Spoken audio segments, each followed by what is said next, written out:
Hello, hello, Hey, everyone. I think we're live. So it's we live on are my live. side. Yes, we are. Just need to get Praise. my Instagram going. It's coming in shortly, but yes. Hey, Ashley, happy Sunday to you. Happy Sunday, Constantine. Super excited for our conversations as always. Likewise, likewise. And same for everyone listening. Welcome, welcome. Today we have, I guess, a topic that stays on theme with the week, right? Love, self love, and abundance. Now, of course, we may drift as we sometimes do, Yep. but that's what we're going to talk about. So, Ashley, let's kick it off. What does Valentine's represent to you now that you've been able to go down this path of perhaps having a better understanding of what love is, self-love, all of Yeah. that, and how this, let's call it, big event that everyone seems to be really excited about, how does it look to you these days? Yeah. I mean, first of all, like my immediate response to that question, which I know is not what you're seeking, is that Valentine's Day is a day for Hallmark flower companies and chocolate people. Hmm. It was really created out of this false sense. But if we take it to a deeper level, and I will go there, is it's really created out of that special relationship, that special Yes. love, the ego love, the I think we touched on it last Sunday, like the five love languages love. That is conditional love. I only can receive your love if X, Y, and Z. And, I think that really goes into the concept of Valentine's Day. It's very much a conditional day. Even myself got cut up. Patrick's like, we don't celebrate Valentine's Day here. And I'm like, what? Everybody Yeah. else does. And I really found myself in that special love of the ego when it's the same as every other day. And showing your love is not about doing things, right? That's the really interesting thing when we get on this topic of love and self-love is we think it's doing, but the problem is you are unconditional love. So love is actually just being. But the problem is we have all these layers. I think we talked about the onion last week, that are in the way of us just being what we truly are, which is love. Like it is not something that we need to cultivate. It is not something that we need to learn. It is not something that we need to actively show. Instead, it's something that we can only get to through unlearning and remembering. And then it just is. It's like you just are. That's so beautiful. It's interesting because the more I go down this path as well, Ashley, and I know our journeys are similar yet very, very different, and we're at different stages. This comes up as well, right? You get caught up in the ego games so easily, and I got caught up as well. And you're surrounded by people that perhaps aren't as far on their journey, and they want to celebrate as a holiday. And there's nothing wrong with it because you're celebrating love, if it's for love, right? And I've seen a lot of reports and things that I've been talking to people where like, if someone doesn't get a gift or if someone doesn't get what they were expecting out of the day, then it pretty much ruins everything else. When really the day should be about celebrating love, like you said, and then it's like every other day. You celebrate the love for what? For yourself, for the special someone in your life if you have someone, and if not, everyone else. But it starts with you, and that's what I was struggling a bit on. I guess was it Thursday? Yeah, Thursday was Valentine's, or Wednesday actually. Whatever day. Yeah, Yeah, Wednesday. whatever day. I woke up and I was like, hey, you know what? Like, what can I do special for me today? Of course, I had a day planned with my partner, but what can I do for me? And that was not easy to answer. Mm-hmm. Not always, anyway. Not always. So, Right. I love that you went. But I'm curious. You mentioned something about unconditional love, right? Which Mm-hmm. is, of course, it's a hot topic these days, and it's something that comes close to my heart. Because if you look at everything that happens in society and how we are raised, I don't see many people that have reached that level to be truly have unconditional love, like let's say an animal might have for you, like my dogs. And I wonder why that's the case. And I know you talk at length about this, but I'd love to pick your brain rather on why you think unconditional love is so hard to strive for and attain. Well, I mean, oh my gosh, there's so much in that question, Constantine. Yeah. And, I think there's a few key things you said in there. So one is you talked about Why is unconditional love so hard to obtain, so hard to get to? Which again makes it as like this foreign entity outside of ourselves. So immediately you just put up like, Yep. holy shit, you know, we talked about last week. If I tell you, Constantine, go find the treasure versus remember where you put the treasure, which Love it. sounds easier, which sounds more obtainable. And even just the way you talked about, which no bad to you, that's how we're taught to talk about Mhm, it, mhm. so that it seems like this unobtainable state when really it's what you are. You are unconditional love. So you don't have to become anything. It's the process of unbecoming. It's the process of peeling back the layers of the ego, the smoke and mirrors, to be that extension of love that you are.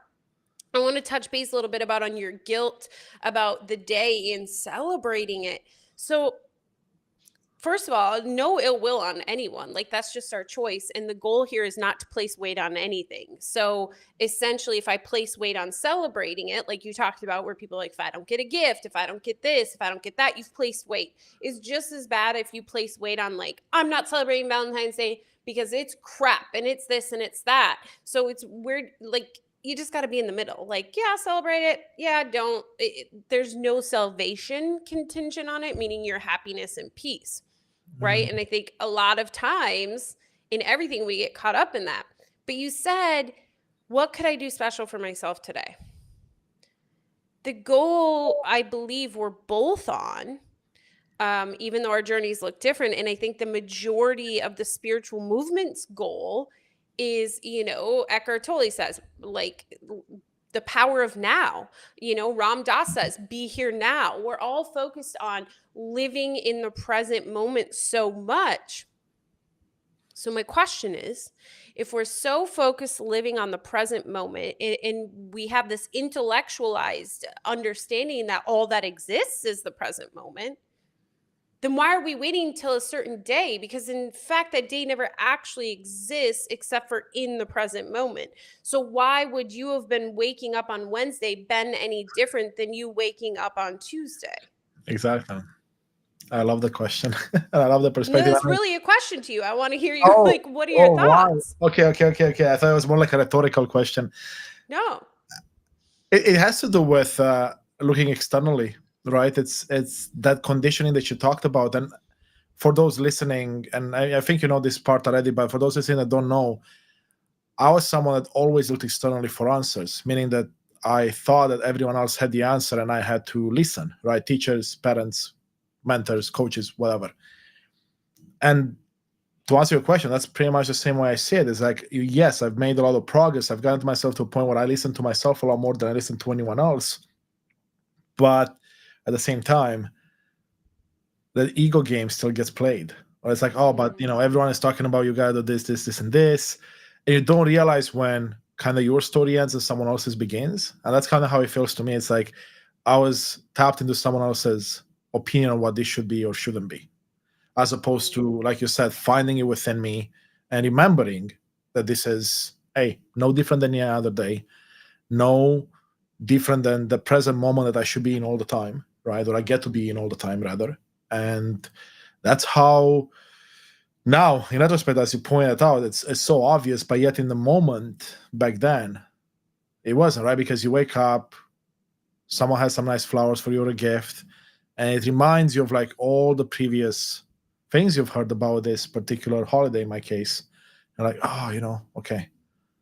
So I need to do this. I need to do this instead of to being like, you know, I get to do this. I get to spend time with someone I care about. I guess spend time with myself, right? Because that's the person I care about the most ultimately, or I should at least, so I can then care about others as much as I care about myself. But anyway, that's kind of my take. That's I don't know if that answers your question, but that's how it comes up for me right now. Yeah, I mean, I think what I heard is a ton of narratives that you've been taught, societal conditioning, beliefs of things must be a certain way, beliefs of Yeah. sacrifice, beliefs of achievement, um, and you know the self love piece, and you bring it up about needing to love yourself first. And I the other day on Valentine's Day had like this epiphany, and I did a video. I haven't released it yet, but I just was like, oh, this is self-love. So I always saw self-love as like lowercase self-love, loving Ashley as a individual, Okay. right? Like me. And so that was my plan of going on that self-love journey, was to make Ashley, her life better, to ensure that her dream looked better and that she felt better about herself. But the problem is, not a problem, but the truth is there is only one here. So self is actually a capital letter self. And when we are doing self-love for reasons of lowercase self-love, like intentionally to only better gain ourselves, we're still dabbling into the ego belief system. We're still dabbling into the sense of separated self, the sense of duality. And does that mean that you are on the wrong track? No. Is that a catalyst to the uppercase self-love, to the realization of the oneness and the knowingness of the more I better myself, the better I see the self, right? Everybody's a projection of you. So when you work on your lowercase self, Constantine, you can have the mission for the greater self, because when you've, say, worked through a narrative of worthiness Okay. and someone doesn't buy you a gift for Valentine's Day, that no longer is a reflection that bothers you. You still love them just as much, and you still love yourself just as much, because your worthiness narrative of needing someone to show you ego level love is no longer there. So what did you do? You, in the process of working on little self, impacted big self, because there is only big self here. I I know that love was like a lot of rabbit No, holes. no, no. I want to dive into that really quick because it's so beautiful, right? Because when, let's say, you have an expectation perhaps around the gift because of the holiday, and then that gift either doesn't stand up to your expectation or doesn't happen, then it's easy to go down in the spiral of no one loves me, no one cares about me. But that really what I have found, because I've been there myself in the past, a long time ago, is just a reflection of how I feel about that little self you mentioned inside. Mhm. So that's why, if the way I say it now, and thank you for pointing it out again, which is beautiful, or reminding me again, let's put it that way, is it comes back full circle. Because if I feel loved at the self level and I'm showing it, then it doesn't really matter if I receive something externally that's at the ego level. That Right. perhaps, can it, dare I say, can it be that like that's a cherry on top of the cake? Like, you still have the cake because you have the self love. If something happens at the ego level, there's just a bonus, or it's maybe not even that. But that's kind of what It's comes up for nothing. me. I feel like it's nothing. I feel like it's not even a bonus, because it doesn't hold weight at all, right? Like that gift doesn't hold weight either way. Like if someone gives you a gift, great. Like, of course, at the ego level of illusion, you're going to tell them thank you, give them a hug. But your internal narrative never depended either way on that. And so Mm, we constantly are trying to correlate cause and effect, or we're trying to look at effect and believing it's always the cause. So when someone doesn't give you a gift, which is an effect, but that's not what we're seeing it as. We're seeing it as a cause of me being unworthy of love, when the cause is something much greater than that. yeah. You are Gotcha. trying to use effects as the cause and the effect, when instead the cause is somewhere else, and it's always within the mind. So I saw a girl the other day do an amazing representation of cause and effect, and she says, I'm just going to do it here because she took it from a professor of some sort, and I think it's beautiful. So supposedly a professor, a college professor, walks in to his class, and it's all about cause and effect. And he holds up his hand like this, and he has a piece of crumpled paper in it, and he drops it. And he said, what was the cause of that piece of paper dropping from the hand, or dropping? And the whole class is like, the hand opening. And the professor's like, no, that wasn't the cause. The cause was the mind that decided to open the hand and drop the piece of paper. And so that's where we get level confusion all of the time. And that's what keeps us stuck from truly experiencing self-love at the capital level self-love, is because we're constantly using the illusion as a place for cause when it's only a place for effect. I love that, because now let's take it back to the example of a gift. So if you don't receive the gift, you're like, oh, it's because that person doesn't love me. So that's what you're thinking as, the hand dropping the paper, right? As the person doesn't love me. But really, if you look at it as, okay, what's that a reflection on? Then it goes back to Because I'm not the lovable. source. Exactly. I'm not doing that to myself. That's actually deep. And I love that analogy because it's so visual, and I'm a very visual person. And it resonates so much because it's easy to always look on the surface. And I say that because I've been there myself so many times. It's like, oh, this happened because of this, because it's obvious, let's call it, right? But we rarely stop and go a level deeper and understand. And it's beautiful you mentioned that, because when I work with people on looking at the stories of their life and uncovering, let's say, gifts and their why and their purpose, we always get much deeper in. Like, the first layer is not the layer you want to be at. And even then, it might be a few layers deep before you realize what's driving whatever behavior, whatever story you are telling. And it's so beautiful. I never thought of it to look at it the way when it comes to self-love as well, until you pointed out right now. So it's beautiful with the analogy, because it's like, okay, if something is reflected outside of me, so I feel a certain way, that means that the root cause is actually a bit deeper than most of us think. Oh, it always is. I mean, it's like I said, we are always looking at the illusion for effect. And to be honest with you, every individual body is a part of that illusion. And it always goes back to the mind. The mind is what is holding what gets projected.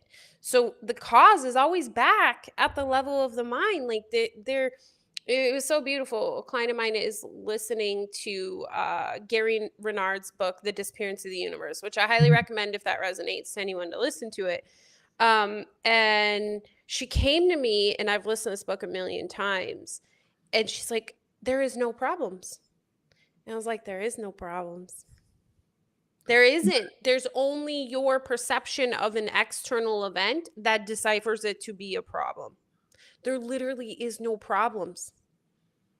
Period. And I know people are like, but, I'm going through cancer, I'm doing this, I'm doing that. But you're the one viewing it as a problem. And I'm sorry. I mean, that's the truth. And to get to the place of capital level self-love and, abundance, if we get to it, you must take radical self-ownership. Yeah. Radical self-ownership. There's only one mind here, and it is projecting everything out, and you get to view it from your little lens of Constantine, and I get to view it from my little lens of Ashley. But in fact, we're the mind. We are the creator of this place. I love that you went there, because something that came up for me as you're sharing that is something that actually has been a huge topic this week for me in my professional life, in my coaching and mentorship, even in my personal life. It came up a lot. This idea that in society nowadays, or in the world out there at large, and that was me for a long time, and even occasionally catch myself doing this, it's like things are happening to you, right? So then if the things are happening to you, then of course it's easy to be in that situation that you described, because you're always playing the victim. So cancer happened to me, this car accident happened to me, this job layoff happened to me. And then what I've had a huge revelation on this week, and this is not new, but it's something that I've done a lot more digging into, is this idea of things happening for you. And the exercise I've done myself, and then I've given it to a few people this week, and it's been pretty much a huge revelation for all of us. It's like, take a piece of paper, put a line down the middle. On the left, write down how things are happening to you, like the old way. And on the left, and then on the right, you write down how is this happening for you. And to see the shift that happens when you realize, wait a second, there's all these different perspectives I forgot or I never paid attention to, and then shifts it. Of course, when it gets to more hard stuff, like trauma and a disease, it's a bit harder to find how that's happening for you, but it can point in the direction of how you can potentially look for the cause and start to remediate the situation should you want to. At least that's how I see it right now. I'm curious to see your take. Yeah. I mean, so I haven't really talked in those words in a long time. And I know when I really made that shift from happening to me to for me, like that was a huge awakening for me, a huge ability to see how impactful my perception actually is. But when I hear you say that, I'm like, okay, how do I think these days? Because I've continued to unpack more and Mhm. more and more layers. So I would invite you to add a third stage, a third option. Okay. And what about these things are happening of me? Of me. Okay, can you let's dig into that Meaning I because created them. Meaning what is the because when we say things are happening to me, that's external, right? Someone's doing to you. But so is things are happening for me. That is still an external entity doing something for you, right? Externally. that's Again, viewing it I know what you externally. mean. I mean, personally, I don't see the way. I'm with you because I'm a true believer that we co-create absolutely everything that's happening for us. But you're right because if you look at the language, I guess you're absolutely right. When you say "for me," you're doing this for me. They're doing this for me. So I can It's like a definitely see gift. that. And maybe yeah, the words have to be changed. I want. Oh, that's actually beautiful. But I don't think, I mean, I truly think that there is three options here because I remember living a life of life happening to me. And I vividly remember that switch to life happening for me and how empowering that was and how beautiful. And then now that you just had this conversation in the moment, I'm like, wait, I now think about life happening of me. So I don't think one is right or wrong. I think they're all stages of the layering, the unpeeling of the layers. And I know we can teeter back and forth. I mean, don't get me wrong, like that is not how I always think. There is times when my day is going to shit and I think life is happening to me. And then I have to take myself back through the stage of, this is happening of you. Like, what are you showing yourself, Ashley? What is the forgiveness opportunity in this moment? What is the layer that this relationship, this interaction, this event is meant to provide an unpeeling of? And I love that you said that because that's actually so interesting. I had a conversation with one of my mentors yesterday, and what he said was pretty much bringing everything together that I was going through all week and thinking this, and I'll explain in a second. But the saying goes like this: you can never not be human. And that hits so hard with me because being on this path, I'm like, well, I know better now. I remember. But then the next day happens, something externally happens, let's call it, and then I forget. And then you get to the point where like I did, let's say Monday, so a week ago now, where I was beating myself up for a while. And I didn't catch myself until, of course, I did, and then I could remedy the situation. And in meditation, what came to me was this idea that these sometimes happen for us or of us to remind us of the illusion we're in. And essentially, not only that, but to remind us that nothing is perfect in this illusion. Because if you look at the universal laws and you look at nature around you, there is no perfection. And when we strive for perfection, which I still catch myself doing, then the universe is like, hey, remember, you're still human. You still get to make mistakes and still be okay. And that's kind of what, if I'm understanding what you said, that's kind of what you're saying, right? You still catch yourself sometimes being like, oh, this is happening to me or for me before it's off me. Right. Yeah. And, to use the languages I would use is I catch myself entering back to the ego belief system, viewing Yeah. through the ego lens, the illusion. And I believe that the goal here is to no longer ever put the glasses of the ego on again and to fully view the illusion through, your high self or the Holy Spirit or whatever you call the entity that is. Um, and then of course you lay the body aside because when you start to see truth 100% of the time you can no longer remain in an illusion, right? It's kind of like a dream. Think of it this way. So how often when you're in a very vivid dream have you experienced where you are aware you're in the dream but you're trying to wake yourself up? Like say you have to go to the Yes. bathroom. This happens to me a lot when I have to go to the bathroom. It's like, do I get up? Do I stay in this dream? Do I get up? Yes. Do I stay in this dream? And to me that's the same as like the walking up the ladder to full enlightenment. And the full wake up is when you're no longer in that dream. You're no longer inhabiting whatever that body was you were having in that dream, but you have fully woken. And right now we're kind of like going back and forth. Do I wake up? Do I not wake up? And you got to continue to peel back layers. Like in the dream, I got to like convince myself, no, you're going to piss the bed if you don't get up and go use that toilet because you're in a dream. This isn't real. You're not really here. I mean, Yeah. I don't know, like, I love that, and I can resonate with it 100% because I've been in the situation of. I mean, I don't yet recall most of my dreams, but there have been many times when I wake up and I'm like, but I want to go back because this dream was awesome. I want to see where it goes, and then you force yourself to stay in it until you see you can't anymore, and it's such a that's what beautiful we're doing moment. here. Yeah, but I mean, going back to for a second, right? This is an illusion, which means perfection is not real, in a way, right? Because that's what that tells me, and this is my opinion, that then unconditional love, pure unconditional love, is also not necessarily attainable because that's perfection. So, yes and no.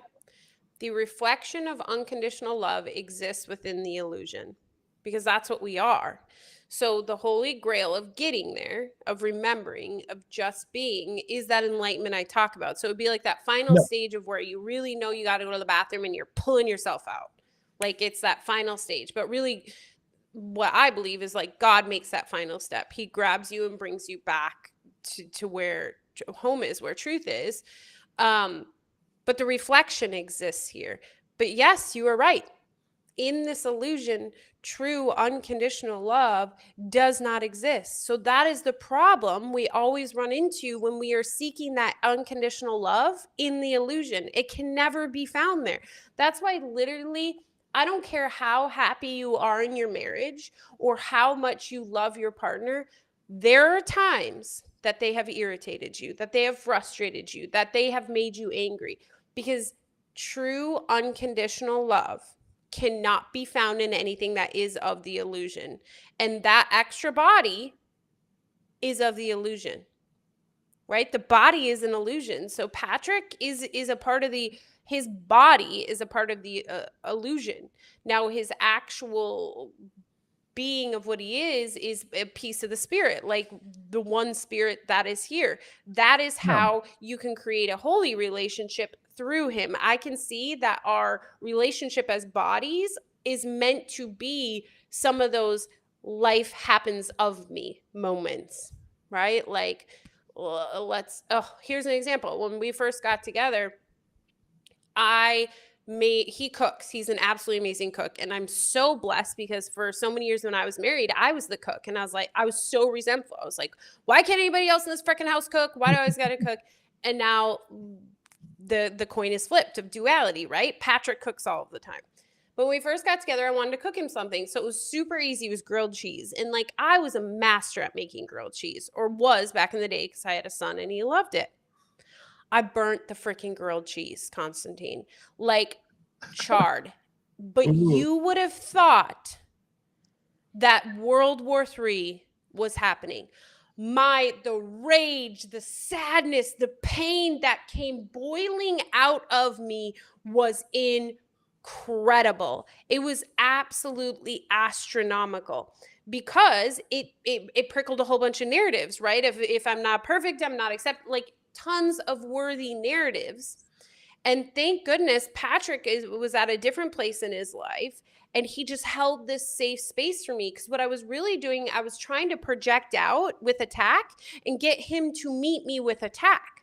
But instead, he saw my attack as the cry for love it actually was. And he met me with love, which means not judgment, allowing safe space, and not attacking back, right? Not being like, calm the fuck down, Ashley. Like, this is crazy. It's just a grilled cheese. Like, it just was. And I let out so much stuff. But that is what the body relationship of Patrick and I is for, is the ability through one another to be in those moments of the person that can extend love and instead of meeting with attack. And I will tell you, when I first met Patrick versus where I am today is like astronomical. And a huge piece is that we have been able to turn our special relationship into a holy relationship most of the time, where we see it as a catalyst for our enlightenment and our remembrance, rather than I need to find my specialness in you, Patrick. You need to give me my happiness and peace, whether that's through gifts, through sex. I mean, sex, like, that's a whole topic we should cover. Write that Yeah. down, because I think that is a huge thing in today's society. But it's not. I mean, I don't know where I'm going with this. I hope my point was sought, because I have no fucking clue where I am. No, but what I love, Ashley, I mean, that story, oh, I loved every single piece of it. And, I was visual there with you, and I know exactly what you were going through. And it's interesting because, like, it brought up the idea of the mirroring concept again, because you were projecting outwards, and instead of him mirroring that back to you, he was able to be in a space where he could give you the compassion and the love you actually needed to be able to move out of the fear state you were in. Yes. And as I look back at my life and different situations, wow, that's actually magnificent, because I want to be able to do that for people, and yet I'm not at this point. And this gave me another couple of, like, remembrance points, like, oh, this is how I could approach this that I hadn't considered before. Because I keep getting this message of, like, come from a place of compassion and love. And I'm like, okay, I know what it is, and do it. But then when you reflect back, you're like, oh, there wasn't really compassion and love. There was maybe some judgment. There was maybe something else there. And the example you gave is so beautiful. I want to make a reel out of it if you're okay with it. I want to post it because it's so beautiful what you said there. It's like, anyway. Yeah, no, I love that. But I think what you're saying, Constantine, about how you've gotten caught up is because we're so focused at the level of form, right? So we know, like, we can picture what Patrick looked like, which was like calm, loving, hugs, it's okay. But really, that doesn't matter when it's coming, when the content, meaning the intention, what's really going on inside your own mind, is that of judgment and fear and everything else. He met me at the level of the mind, where the cause was, right? Yes, he showed me those things at the level of effect, don't get me wrong, but he also met me at the level of cause, at the mind, in that same state, that state of true not judgment, truly no judgment in that moment. Now, if he would have just done at the level of form, hugs, it's okay, Ashley, but he was at the level of judgment, would I have calmed down? Yes. Would I have released whatever those crazy ass narratives were and the weight, and released some of that own judgment of myself? No, because that happened at the level of the mind. That's powerful. And that's where it goes back to self-love, though, your own work, right? The little self. Yes. I want to dig a bit deeper because honestly, this is fascinating to me, and I'm still having a harder time understanding, in this example, how the difference between coming at the level of the mind and coming at the level of the cause, this area, right? Like with the hugs, like you gave an example. So let's actually dig a bit deeper. How does coming at the level of the mind in this example differ in different ways from coming at the level of the cause? Because you mentioned the hug, you mentioned, about telling you it's okay and all those things. But at the level of the mind, I'm still not quite there yet myself. Okay. So again, when we did the thing like this, right, and open the hand. So if we say the opening of the hand was Patrick hugging me, saying I love you, showing all these very caring, non-judgmental things, that's the opening of the hand. Okay. But that wasn't actually the cause of those actions. Yes, of course. The cause came from here for it to actually be genuine. So let me pull you away from that exact example, because that might be difficult. But a common statement people say is keep your friends close and keep your enemies closer. Yes. So if we use an illusionary word, the intention, right? We can look at the cause as more of the intention. So when you keep your enemies closer, your intention is not of love, even though your actions may show that, like inviting them to all the parties, calling them all the time, really including them in your life, but your intention is that of fear. because they're an enemy. Yes. So that is what I'm talking about. Patrick was not coming from fear at the level of the mind. Patrick was truly coming from unconditional love. And I knew that at the level of the mind. That's why my mind started to heal. That's why I have come leaps and bounds from this relationship, because a lot of the healing has occurred at the deepest level possible, which is the level of the mind, which is the unwinding of the ego. Does that make more sense? Absolutely, 100%. So then let me ask you this: for someone wanting to practice this and get to that point, let's say I want to be doing that for someone in my life. That maybe, let's say, they're struggling. Could be a partner, could be let's say a parent, a brother. Doesn't even matter, a friend. Then are we to do both, like coming from the level of the hand and then the level of the mind? So like, give the hug, say it's okay, this is going, and at the same time coming from that conditional spot? Or do we want to excel beyond the hand illusion and go straight to the mind? But I'm not sure how that would look like in reality.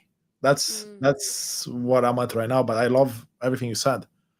So when you heal at the level of the mind and you come from the level of the mind, this all happens, right? Like when you come from unconditional love, you don't think about the effect, because the effect is that, because it's coming from unconditional love, right? It's not coming from, like, you don't have to filter it through like, oh, am I doing loving things? Because I am love. I am being love. So all the things I'm doing will be loving. Does that make sense? Exactly. So pretty much everything you do, from what you say, how you say it, the physical actions like the hugs and whatnot, those all, if you are at the level of the mind, they come from a place of unconditional love. Right? So but it's a trick. Okay, go ahead. So like a trick, a lot of times I use with, not a trick, I don't know why I call it a trick, but the truth is we're not all at this place of unconditional love, right? That's where we're almost waking up from the dream and not peeing the bed, but actually going to the bathroom. Yeah. But is to ask yourself, like, what is my intention here in this moment? And then, kind of unpack it there, right? That's a good one. Like I always use that when they're talking about reaching out to someone, scheduling a call, putting an email. What's your intention behind that? And really unpack it. Is this coming from a place of love? And we know it's coming from a place of love if it has to do with oneness and not personal gain or personal hurt. Like it looks at the whole. Or is this coming from fear? But then when you're in the moment, really try to see that person as the defenseless child they are, because we all are. I mean, that's the goal. We can have a conversation a different day to get back to that defenseless child within. That's our innate state. A child that loves unconditionally, is curious, filled with wonder, and defenseless. But to see their actions as a cry for love. So if a child is crying for love, unless you have some other things going on yourself, right? What are you going to meet that child with? You're going to meet them with love, right? Yeah, beautiful. So it's about you being able to be self-aware, right? Little self-aware for the big self. And that only happens through starting to bring awareness, getting curious about the mirrors in your life, and then taking radical ownership that person is a mirror. That's why it's bothering you, because it is never attack. It is only ever a cry for love. It is your perception that turns it into attack and therefore meets it with attack. And then you've just lost the entire point. Does that make sense? 100%. I love this so much, because I mean, I find myself there at times. Right, we talked about this, right? You sometimes old ways still make their way through, and as you're talking about looking at that person from the lens of the child, the wounded child, or the scared child, I don't remember the exact words you used, but the defenseless, yes, defenseless child. That also reminded me of, we can look at ourselves the same way. So when something bothers us, when something is wrong, we can look at ourselves as that defenseless child and then bring in that unconditional love. And that's powerful right there, because you switch my perspective on a couple of things there. But that's, now I can look at it and be like, oh, if I feel bad because I didn't do something, or there's some negative emotion coming up, now I can flip the script and say, okay, well, I'm this defenseless child. How can I come from a place of love and understanding? Which is not, it's probably easier to say than do, but at the same time, it's once you have the right perspective, like you said, everything shifts. Beautiful. And a big key to this is there will be more moments at the beginning of your adventure or journey that you do not practice that. There will be way more moments that you meet attack with attack, that you meet people with attack. But a key thing here that I don't think is talked about enough in the personal development journey, in the spiritual journey, in the self-help journey, is that it doesn't matter. And we make it matter. And when we make things matter, we create shame and guilt where shame and guilt does not exist. So then we just create more layers to this damn onion as we're trying to peel the onion. So say you catch yourself with attack. You reflect afterwards and you're like, yep, okay, and you release it. Because first of all, the goal is to live in the present moment. Yes. And you can't change the past, and the past does not predict the future. I know we are taught that, and I used to say that statement all the time. But the past only predicts the future when you allow yourself to enter the ego belief system and to view the future, to allow the ego to pull you from the present moment. So yes, in the illusion, the ego is constantly trying to get the past to predict the future, because that's how it robs you of all the endless abundance that lies in the current moment. 100%. And we didn't even talk about abundance. Yeah, I mean, that's, let's take a few minutes on that as we get to wrap this up, because everything you've talked about, I mean, if we talked about love and self-love, right? If we get to a state of more unconditional love in our life, right, that's going to lead to more abundance. And abundance, of course, there's always so many definitions, but abundance is more than just financial abundance, right? It's abundance in every aspect of your life. But it starts with love, because until you find that love within you, it's very hard to have I call it true abundance for lack of a better term, but the abundance that really brings out the best in you. The joy, the happiness, the fulfillment, everything to do with what makes you unique in this illusion. How do you see abundance, and how do you see, like, do you have a definition for it that might be different than what most people call abundance? Yeah, I mean, I think a big focus today is on, again, illusion level abundance, which would be like relationships, status, money, even happiness within the illusion. And so those are all individual wells of abundance, right? They're separate, like money is separate from love, separate from this. And where I see true abundance lies is in the remembrance that you are unconditional love, and tapping into the navigator of that, which is the Holy Spirit, or which is the Holy Spirit or your highest self. It is your guide here. It is the one that knows all of your abundance. So when you use that as your well of abundance, then you no longer have laser focused on specific things in the illusion containing your abundance. So that means if you have illusion level abundance definitions of, like, say, money or something specific at the level of the illusion, that means the second you no longer have that, you don't feel abundant, because your abundance was based on that. But when you tap into the understanding that you are abundance, like that's what you are, is abundance, and you look to your highest self or the Holy Spirit for your abundance, at any moment you could go bankrupt, but that abundance will show up somewhere else, because the source is a well that never runs dry. But when you put your abundance in other things, like things in the illusion, those wells run dry. Yeah, So I that's how I see abundance. love it, and I see it in a similar way as well.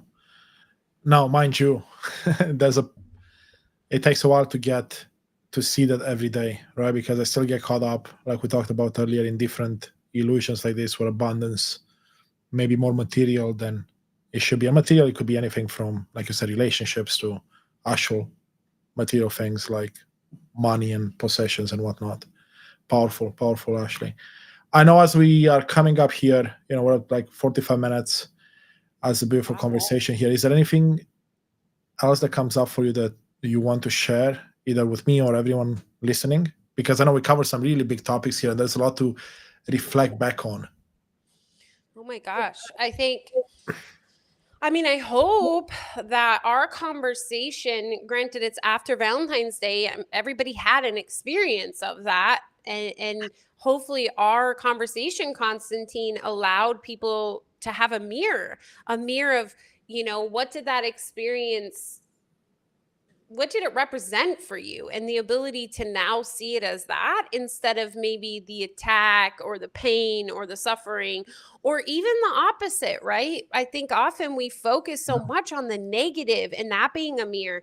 But also I was talking to a friend the other day, and we had a beautiful conversation, and she was talking about how wonderful it is to talk to me and how I help her see things so beautifully and how beautiful I am and blah, blah, blah. And I said to her, I'm just a mirror for you. So what you are seeing in me is a mirror of your own internal person. So we forget that though. Like the people Yes, we we see do. and like, why aren't we putting so much more weight on that? Because that's what actually matters, right? It's like a child. If you want more of something good, then you reward the goodness. More thumbs up. You reward the goodness. But if you want, but we think instead you should punish the negative, but you've put more weight on the negative, so you're going to get more negative. It doesn't make sense. Exactly. Where So, your focus is where you're going to see the results, right? And you touched on something so beautiful there, and I smile because one of the things I'm doing a lot more these days, and I say these days, like in the last year, I've been on a deeper journey, is tell people or reach out to people and say how awesome they are, or how amazing something is, or how beautiful something is, come from a gratitude place. And I never actually stopped to think that that's actually a reflection of how I feel about myself, because it's actually 100% true. And the same happens you receive it. Because in giving is receiving, Constantine. So when Yes. you are sending that voice message or sending that text message, you're actually sending it to yourself. The big self, the big S. And no wonder that when you do something for someone else, it makes you you feel great, good, right? And no wonder when you treat someone else like shit, even though you feel validated in the moment, you feel like shit afterwards. Yes. Because you literally just treated yourself that way. And I think we should maybe discuss this next week. What are your thoughts? But we often feel justified, right? Say someone murdered someone hurt someone in a way to be like, that person is fucking asshole, they're awful. And then afterwards, we still feel like shit, but we're blaming it on them why we feel like shit, when really we just told ourselves that. Yes. And I'm not saying that realization means you think what they did was okay, but instead an understanding of the big S, self-love. Yeah. Right? Being that extension of love. And the second you decide that one person isn't worthy, right? You can be an extension of love to like everyone, Constantine. And then all of a sudden you run into this one person and you're like, they are unworthy. You just negated all the other people because we're one. So that one person negated the entire whole. So it's meaningless, this love you gave everyone else, because you negated the whole in that piece. Yeah. And I think what you touched on there that really, all of it resonated with me. You said, it's not like ignoring let's call them negatives or what they've done and think that all of a sudden it's okay because you're all this unconditional love. But it's where you put your focus. So how does your perception change? So yes, they've done this terrible thing, whatever it is. It doesn't even have to go up to murder, right? Because more people can relate. I would imagine if you take something that's personal. Like for me, let's say someone cuts me off in traffic, right? And that's an example that most people can resonate with. Okay, they could be a jerk, but they could also be someone running late to the hospital to see their newborn son, or they have someone sick in their car. You don't know any of that. So in that example, and what you just described as well, is like, it really doesn't matter what they're doing. It matters how you perceive that and what focus you put on it. Yes, the fact that they cut me off in traffic doesn't change it. That's probably not something that one should do because of many reasons. But that's, if your focus then shifts to like the love towards someone, or like your perception as, and everything else becomes so much easier. You're not going to be pissed off the rest of the day. You're not going to be upset for the next hour. You're not going to be, calling people up and be like, I can't believe this person did this. I almost got into an accident, right? Which was me in the past. Or if I had someone with me in the car, the next 10 minutes would be about that, rather than you honk and then you get more pissed off. And at least that's how I see it right now. And it's like so beautiful to see your example, because it shines even more of a light on this idea of like not ignoring the negative that's there, but where you choose to put your focus on. Right. And knowing like it's always the big ass. Even every time we think we're interacting with a little s, you're actually interacting with the big ass. And a reminder that it is you. Yeah. I mean, I went to murder. I just read a murder mystery book, which is also an interesting concept of reading that with your highest self, the Holy Spirit, or Jesus versus the ego. And the reason I brought back down from there, because it's because of my own journey, where I'm like, I'm at a stage where like I can look at the smaller things and the medium things and have that self-love and understanding, come from a place when it gets to the really big things, like the really heinous things that people do. I'm still in the process of remembering how to really shift my perspective on it. And I believe personally that if we can bring it down a couple of levels to where most people are, then it will be easier to relate and start building that process. Because I can't imagine this, Ashley, correct me if I'm wrong, that this is a process that can happen from one day to the next. It's a process that starts like others, maybe a bit slower as you remember. And as you remember more, you're like, oh, you know what? The murder is no different than someone cutting me off in traffic when it comes to your perspective on that person. Yes. And I'm not saying I'm there yet, but I can see the relation there. Yeah, there's no hierarchy. Like there's truly no hierarchy in forgiveness, and there's no hierarchy in miracles. So that's another unwinding aspect and understanding, but it also goes into the whole concept of placing weight on things. Yeah, because that's going to be a good topic for a future episode, because I feel like that's going to be very controversial in a way, because it's like, how can you compare, like I just said, someone cutting you in traffic with a murderer, right? Like that's, for me, like my analytical mind is like right now is like, how? And then my other side is like, no, there's something that we can dig deeper.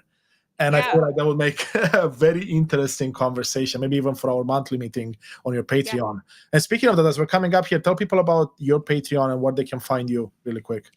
Yes. So we have Big Miracle Energy Patreon. It's similar to this. I mean, Constantine comes on as well. We have a live group discussion. It's currently once a month. I believe I'm going to be upping it to twice a month. And the second one might come live on here. So even if you don't join the Patreon, you can check it out at least once a month. And really, it's an open discussion of being supportive and helping one another kind of see different perspectives and sharing about things we're grappling with, and then holding each other accountable. Like, actually, the cool thing, I didn't even think about this, Constantine, is all of us kind of made a vision for the next month of really looking through the lens of abundance and focusing on the abundance that we already contain. Right? That was our vision / lens we want to look through for the month. So if you're interested, Right-Minded Thinker is the level in the Patreon. You'll also get access to a bunch of videos, old live discussions, a Discord channel, but we would love to see you there. You get to be a part of these really fun conversations. Yeah, and then Ashley is over at Big Miracle Energy on YouTube. And you can find me at Unleash Thyself on YouTube or podcasts. Anywhere where you can download the podcast, you can find us. And Ashley and I had conversations on there. These conversations will make it on the podcast soon enough as well. So you'll find more of us if you care to go deeper with our journey here. So thank you everyone for listening. Thank you, Ashley. This was beautiful. Thank you. Thank you, Constantine.